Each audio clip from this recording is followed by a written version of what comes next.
negeri, Pak.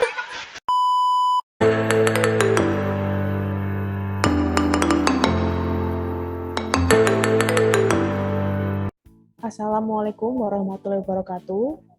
Pada kesempatan kali ini, kami akan memaparkan hasil dari tugas merencanakan pondasi. Berikut merupakan nama-nama dari anggota kelompok kami. Yang pertama, Yudita Trihapsari, NPM 01, Ine Lutfiah, NPM 02, Nadifa Aprilia, NPM 08, Putri Regilia, NPM 13, Ignalia Kurniawati, NPM 22, Risha Afifah, NPM 28, Farah Putri, NPM 40, dan Ardelia, NPM 107.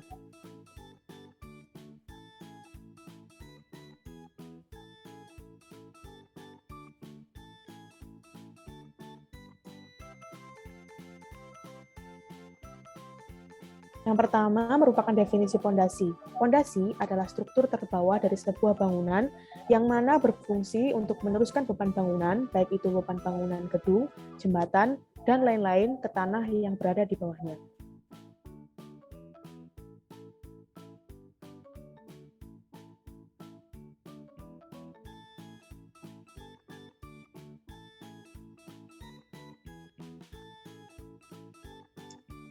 Selanjutnya, untuk jenis-jenis pondasi dangkal. Yang pertama ada pondasi batu kali. Pondasi batu kali umumnya mempunyai tinggi 60-80 cm dengan lebar bawahnya 60-80 cm, sedangkan atasnya 25-30 cm dengan bentuk trapesium. Pondasi batu kali itu juga bisa digantikan dengan beton, tetapi menggunakan kualitas beton K250 hingga K300.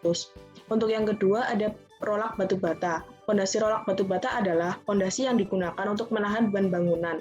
Namun, pondasi ini jarang digunakan karena mahal, dan juga pemasangannya membutuhkan waktu yang lama dan kekuatannya pun tidak dapat diandalkan.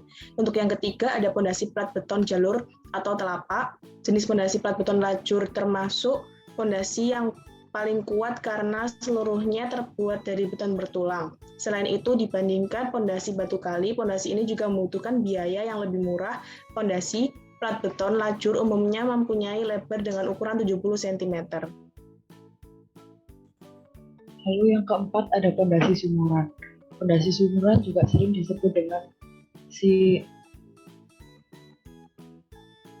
silop beton. Diameter beton yang digunakan sekitar 60-80 cm dengan kedalaman 1-2 meter. Kemudian cor beton akan ditambahkan ke dalam dan dicampur dengan batu kali serta diberi besi pada bagian atasnya. Namun pondasi sumuran tidak banyak digunakan karena membutuhkan banyak adukan beton dan slot yang berukuran besar. Lalu yang kelima ada pondasi bor mini. Pondasi bor mini cocok digunakan untuk jenis tanah yang buruk, seperti tanah bekas rawa. Pondasi ini biasanya digunakan untuk rumah sederhana atau yang bertingkat 2 dengan kedalaman 2-5 meter. Next.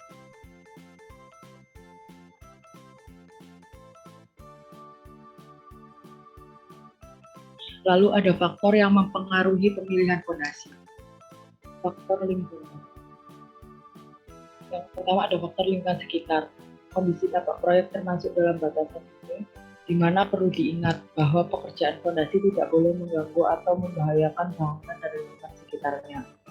Lalu yang kedua ada faktor kekuatan dan stabilitas struktur. Faktor ini menyangkut kemampuan struktur dalam menerima beban kerja baik vertikal maupun beban lateral akibat gempa bumi serta kestabilan struktur di kedua arah.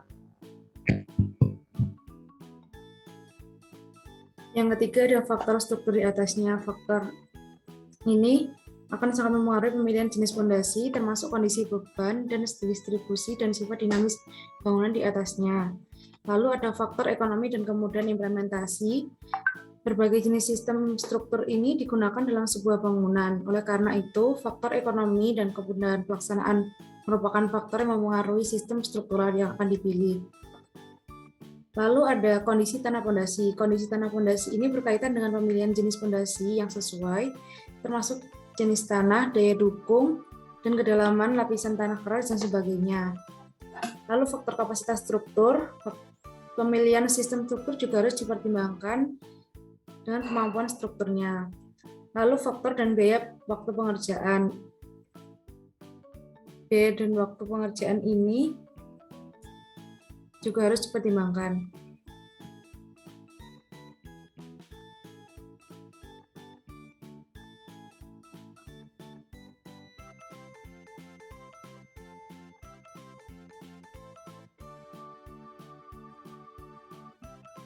Baik, kali ini kita akan masuk pada perencanaan fondasi kelompok kita. Direncanakan suatu bangunan menggunakan fondasi telapak persegi dengan data pembebanan dan data tanah sebagai berikut. Dengan sudut gesernya yaitu 20 derajat dan kohesinya yaitu 1,2 ton per meter persegi. Untuk kedalaman fondasi sendiri yaitu kita rencanakan 2 meter dengan gama tanah 1,6 ton per meter kubik. Kemudian gama betonnya yaitu 2,4 ton per meter kubik. Kemudian kita akan memberikan beban sentris P sebesar 3,5 ton dan terdapat momen sebesar 1,2 ton meter. Tebal plat fondasi yang kita rencanakan yaitu 0,3 meter dengan faktor keamanan atau safety factor sebesar 3. Di sini terdapat kombinasi pembebanan 3 jenis yaitu beban sentris P, kemudian beban momen M, dan beban merata. Selanjutnya,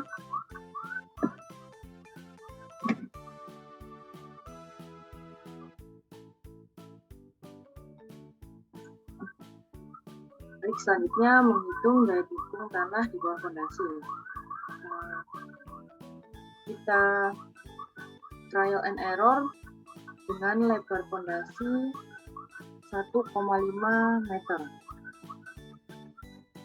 Baik, untuk sudut gesernya yaitu sebesar 20 derajat sehingga lebih dari 28 derajat. Kondisi ini merupakan kondisi local shear failure.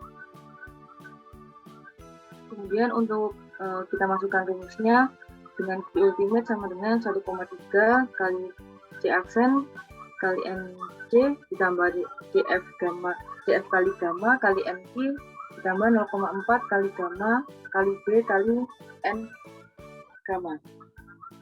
Sini C aksen sama dengan 2/3 kali C karena reduksi kondisi local shear failure. Kemudian hasil NC, NQ, dan N gamma didapatkan NC sebesar 11,8, NQ sebesar 3,9, dan N gamma sebesar 1,7.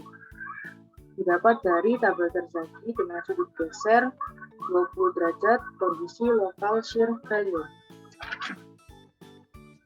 Kemudian kita rencanakan desain fondasi ukuran 1,5 kali 1,5 meter. Kita masukkan rumusnya, Q ultimate sama dengan 1,3 C aksen kali MC tambah DF kali gamma kali NQ ditambah 0,4 kali gamma kali B kali N gamma.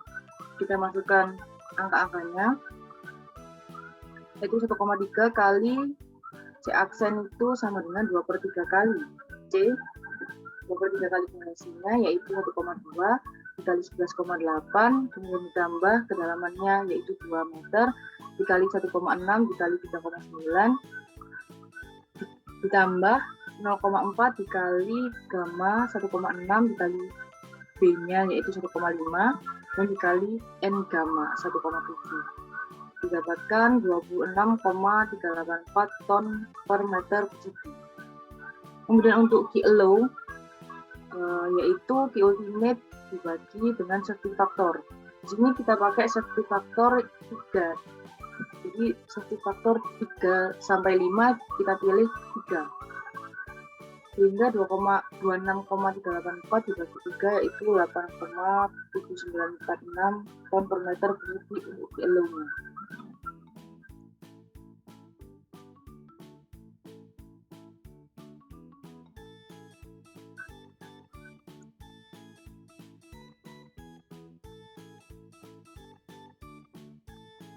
Selanjutnya, menghitung beban yang terjadi pada fondasi tersebut.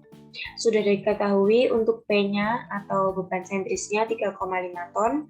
Kemudian untuk M atau momennya 1,2 ton meter. Kemudian selanjutnya menghitung beban merata di atas fondasi atau Ki total.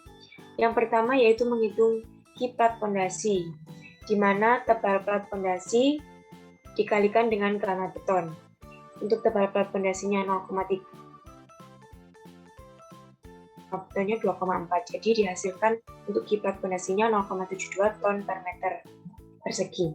Kemudian untuk Ki tanahnya diambil dari kedalaman fondasi dikurangi dengan tebal plat fondasi dikalikan dengan gamma tanah.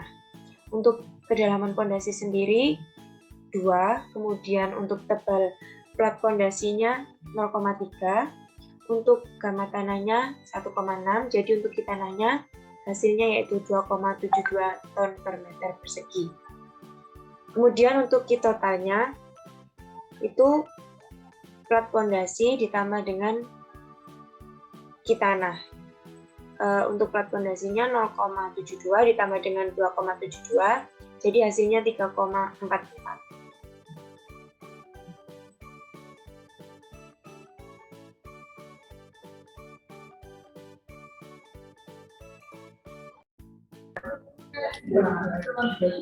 Menghitung lebar ukuran plat fondasi. Sigma sama dengan P per A plus minus M seperempat seperenam kali BX kuadrat kali BY ditambah Ki total sama dengan 3,5 per 1,5 kuadrat plus minus 1,2 per 1 per 6 kali 1,5 kuadrat kali 1,5 ditambah 3,44.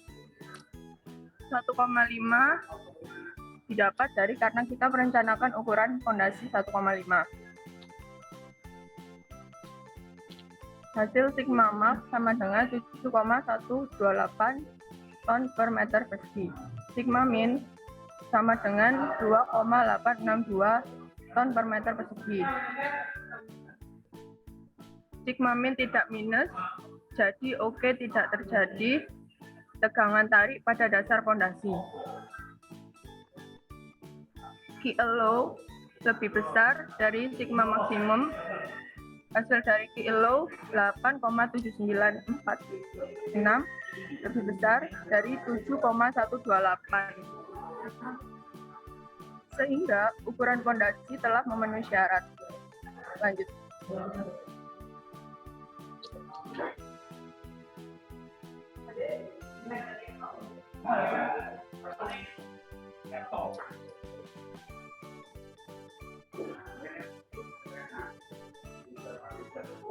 Jadi perencanaan fondasi yang kita rencanakan itu sudut gesernya 20 derajat, kohesi sama dengan 1,2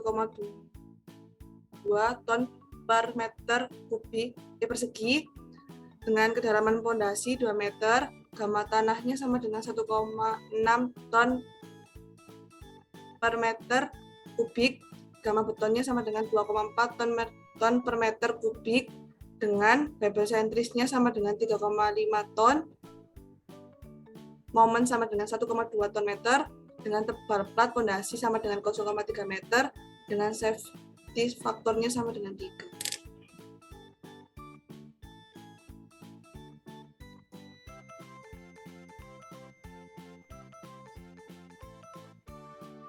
Sekian presentasi dari kelompok kami. Terima kasih. Wassalamualaikum warahmatullahi wabarakatuh.